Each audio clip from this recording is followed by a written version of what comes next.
Bismillahirrahmanirrahim. Assalamualaikum warahmatullahi wabarakatuh. Selamat pagi anak-anak di kelas 5B SDN Kembangan Utara 09 pagi. Hari ini kita melanjutkan pembelajaran masuk ke dalam tematik. Buku pegangan siswa sudah kalian pegang semuanya, jadi itu sebagai bahan panduan dari proses pembelajaran jarak jauh kalian di rumah.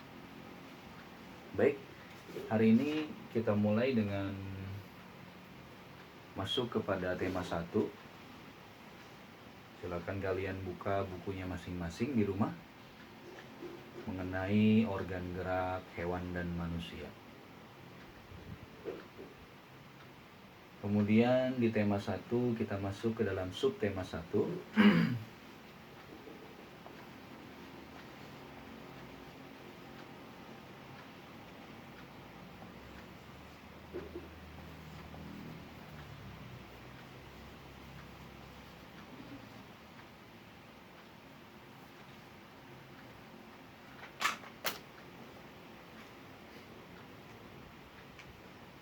Subtema 1 lebih kepada pembahasan tentang organ gerak hewan.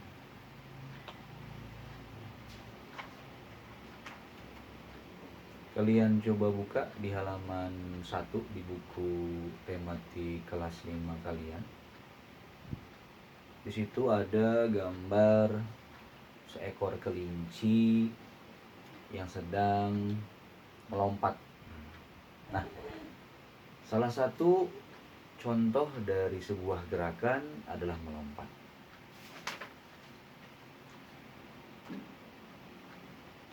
Dan masih banyak lagi gerakan-gerakan yang lain yang termasuk dalam contoh dari gerakan yang bisa dilakukan menggunakan organ gerak. Kalau kita bicara tentang organ gerak,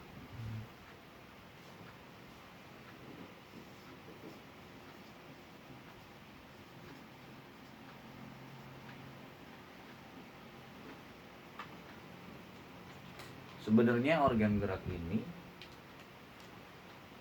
dibagi menjadi 2 klasifikasi.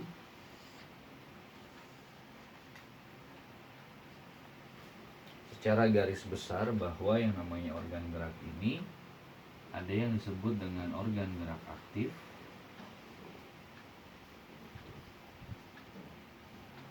dan organ gerak pasif. Nah, organ gerak aktif dan pasif ini adalah 2 hal yang berbeda. Jika organ gerak aktif ini merupakan otot pada manusia, kemudian organ gerak pasif ini merupakan bagian tulang pada manusia. Kedua bagian organ gerak ini baik aktif dan pasif tentu saja memiliki keterkaitan, karena otot merupakan organ gerak aktif yang membutuhkan tulang untuk bergerak, dan sebaliknya tulang juga membutuhkan organ gerak aktif untuk dapat bergerak.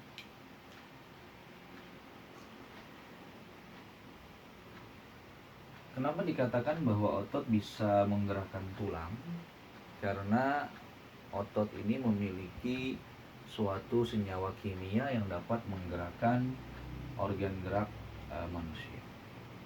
Nah, organ gerak itu bisa dikatakan sebagai apa? Organ gerak itu bisa dikatakan sebagai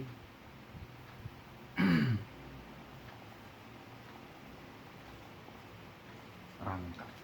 Bahwa rangka ini lebih cenderung kepada alat gerak pasif yang berupa tulang. Biasa yang paling atas, bagian paling atas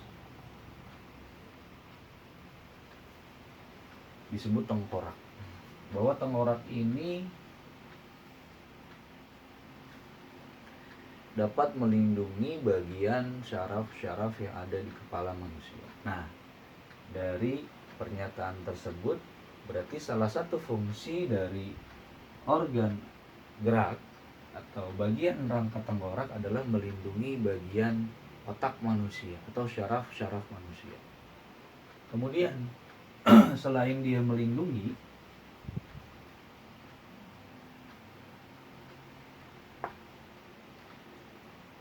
dia dapat melakukan apa lagi?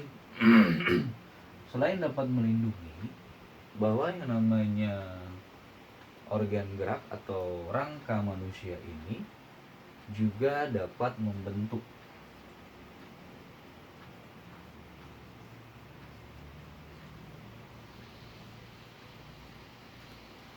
bagian tubuh manusia.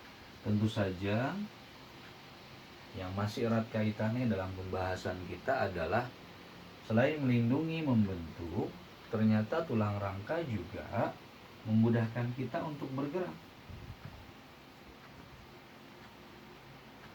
Sebenarnya tidak jauh berbeda antara organ gerak manusia dengan hewan. Nah, bergerak ini untuk hewan itu bisa dilakukan dengan berbagai jenis. Contoh,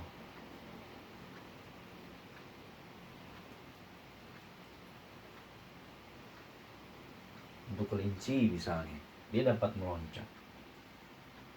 Kemudian dia dapat berlari dan lain-lain.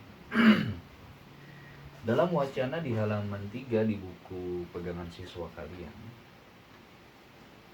masih banyak sebenarnya aktivitas yang dapat dilakukan dari organ gerak. Untuk ikan dia bisa berenang, untuk burung dia bisa terbang, kuda dia bisa meringkik, bergerak ke atas kaki depannya, kemudian katak dia dapat melompat dan sebagainya. Nah, kita masuk lagi ke bagian berikutnya.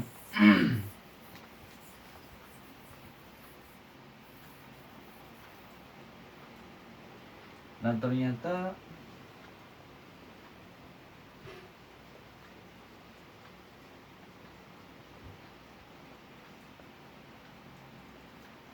organ gerak aktif ini yang dinamakan otot dapat melakukan atau dapat mengalami dua hal yang vital atau yang utama. Yang pertama, kontraksi. Ketika melakukan kegiatan, bahwa otot ini melakukan atau mengalami kontraksi, sehingga dia dapat melebar, memanjang, atau melembung.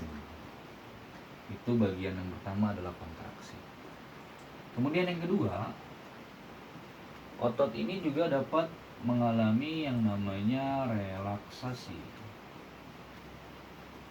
Nah, relaksasi ini merupakan penyegaran. Ketika seseorang memiliki badan yang besar, tentu saja dia sudah mengalami latihan-latihan dengan prosedur yang benar sehingga dia bisa memiliki tubuh yang atletis. Nah, setelah dia beristirahat, tentunya otot mengalami relaksasi. Nah, keterkaitan ini, kontraksi dan relaksasi, akhirnya dengan adanya kontraksi dan relaksasi itu mempengaruhi organ gerak pasif atau tulang. Dengan melakukan gerakan-gerakan yang sudah terbiasa dilakukan setiap hari dan secara berjenjang, maka tulang ini dapat bekerja dengan baik untuk bergerak. Jadi dua hal ini adalah dua hal yang saling berkaitan.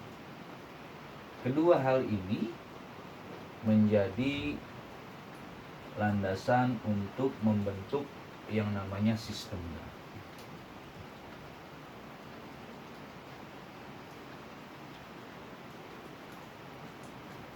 Sistem gerak ini dapat dibentuk dengan bantuan organ gerak aktif dan organ gerak pasif.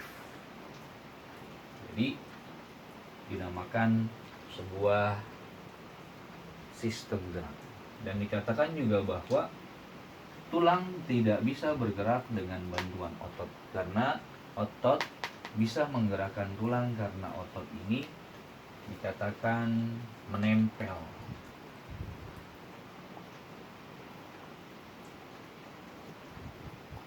Menempel pada tulang baru bisa dikatakan sebagai sistem gerak, karena perpaduan keduanya bisa membuat kita mudah melakukan aktivitas.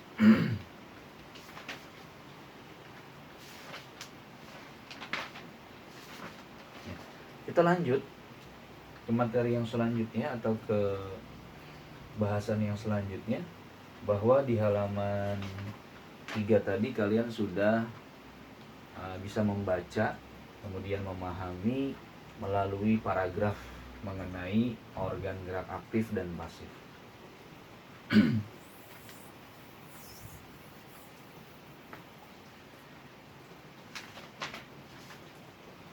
Di halaman 4, berkaitan dengan wacana yang ada di halaman 3, ada istilah dalam sebuah wacana atau paragraf itu yang disebut dengan ide pokok.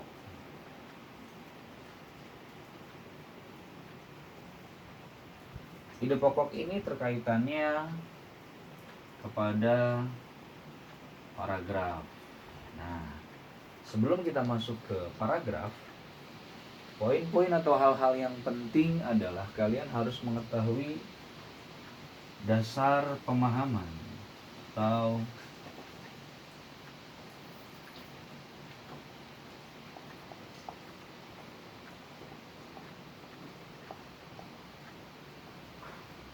pemahaman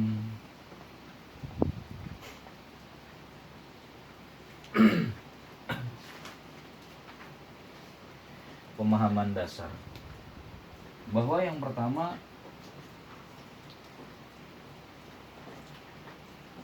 landasannya adalah huruf. Huruf ini dibagi menjadi dua. Yang pertama adalah vokal, yang kedua adalah konsonan. Bahwa vokal ini adalah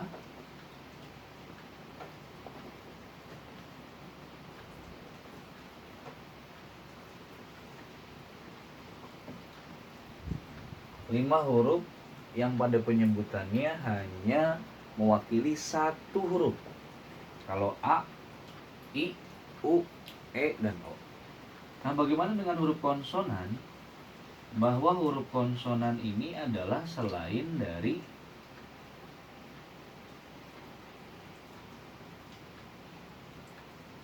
huruf vokal, namanya huruf konsonan. Nah, huruf konsonan ini cirinya ketika kita menyebutkan huruf konsonan ini membutuhkan dua. Contoh, misalnya B. Pada saat penyebutan ternyata B ini memerlukan dua. B dan E. Jadi penyebutan konsonan atau membedakan vokal dan konsonan, pada saat penyebutan vokal hanya satu, A, I, U, E, dan O. Namun untuk konsonan kita membutuhkan dua huruf untuk mendapatkan konsonan. Nah, dari dasar ini muncul yang selanjutnya yang disebut dengan kata. Kata ini dapat dibentuk dari beberapa susunan huruf vokal dan konsonan. Nah, kata ini juga dibagi menjadi beberapa. Ada yang disebut dengan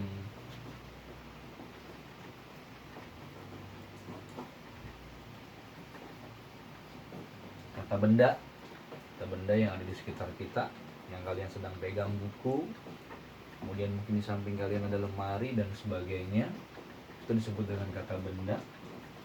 Yang kedua ada yang namanya kata sifat. Biasanya kata sifat ini lebih spesifik. Ketika orang sering memberi bantuan disebutnya dermawan. Ketika kalian duduk di kelas 5, orang yang sering memberikan bantuan jangan hanya disebut dengan bahasa orang baik, tapi lebih spesifik sifatnya adalah dermawan. Nah, yang selanjutnya ada yang namanya kata kerja. Kata kerja ini biasanya identik dengan aktivitas. Contoh, kalian membaca, kalian melihat, kalian menulis. Kalau ayah kalian bekerja atau mendorong, mengangkat dan sebagainya. Itu adalah jenis-jenis kata. Benda, sifat, dan kerja. Dari dasar huruf kemudian kata, maka yang ketiga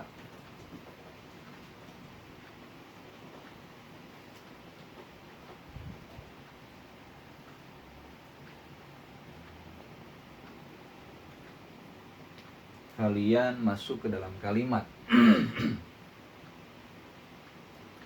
Kalimat ini juga memiliki beberapa jenis. Jika diakhiri dengan tanda seperti ini, maka disebutnya kalimat tanya. Kalau misalkan diakhiri dengan tanda seperti ini, biasanya disebut dengan kalimat perintah. Kalimat ini adalah susunan dari beberapa kata dan biasanya diakhiri dengan tanda titik.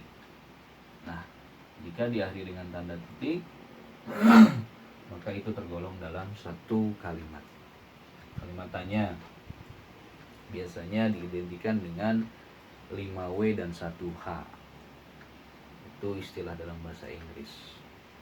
Ada apa, siapa, kapan, di mana, bagaimana, itu merupakan kata atau kalimat tanya yang di dalamnya mengandung kata-kata tanya. Kemudian perintah biasanya kecenderungannya adalah meminta seseorang melakukan apa yang kita inginkan atau kita harapkan. Itu kalimat perintah. Nah, ini menjadi dasar bahwa kita akan membicarakan yang namanya paragraf.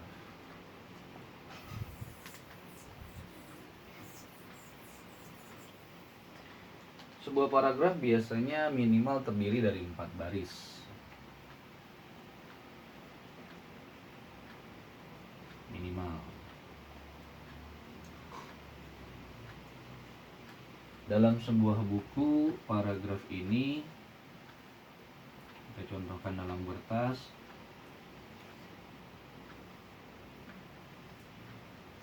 Nah, ada bagian yang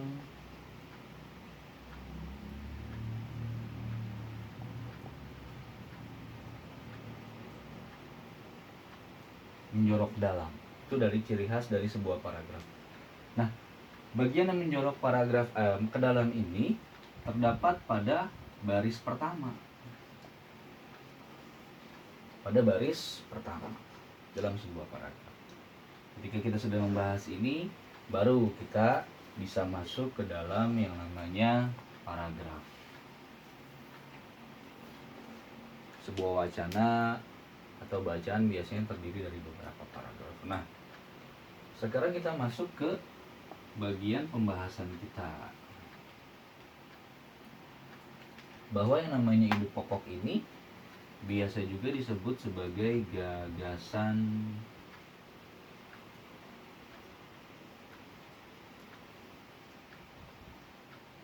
utama, atau bisa juga disebut sebagai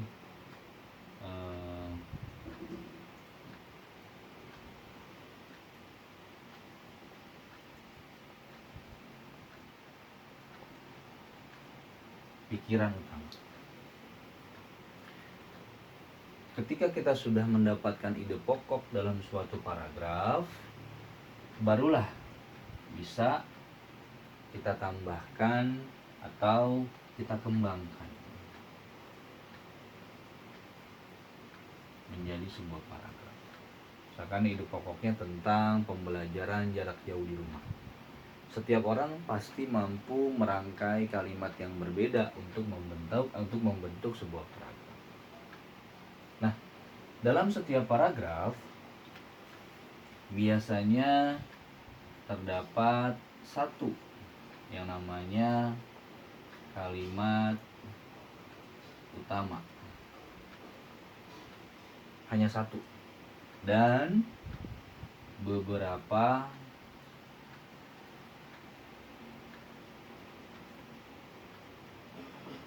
kalimat penjelas.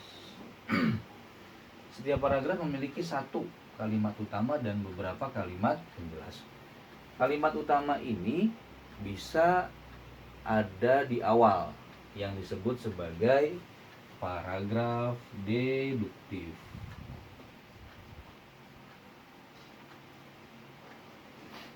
Sebutnya awal. Kemudian yang kedua, bagaimana kalau kalimat utamanya berada di akhir? Itu disebut sebagai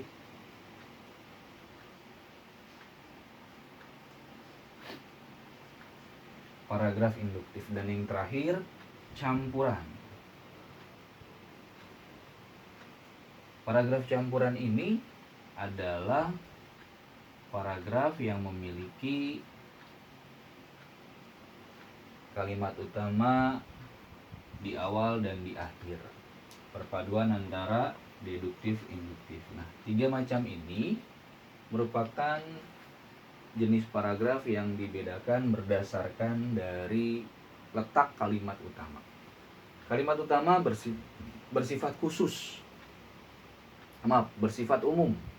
Jadi kalimat utama ini sifatnya umum. Nanti ada kalimat-kalimat yang bersifat khusus yang disebut sebagai kalimat penjelas. Contoh, Bapak akan buatkan contoh paragraf deduktif. Aku adalah seekor hewan buas. Nah, kalau seekor hewan buas itu bersifat umum, yang nantinya akan dijelaskan melalui kalimat-kalimat berikutnya. Nah, kalimat-kalimat berikutnya disebut kalimat penjelas. Ya. Jadi kalimat utama bersifat umum dan kalimat penjelas bersifat khusus yang menjelaskan. Baik, untuk tema 1, subtema 1 pembelajaran yang pertama selesai. Nanti ada latihan yang harus kalian kerjakan di classroom. Terima kasih. Wassalamualaikum warahmatullahi wabarakatuh.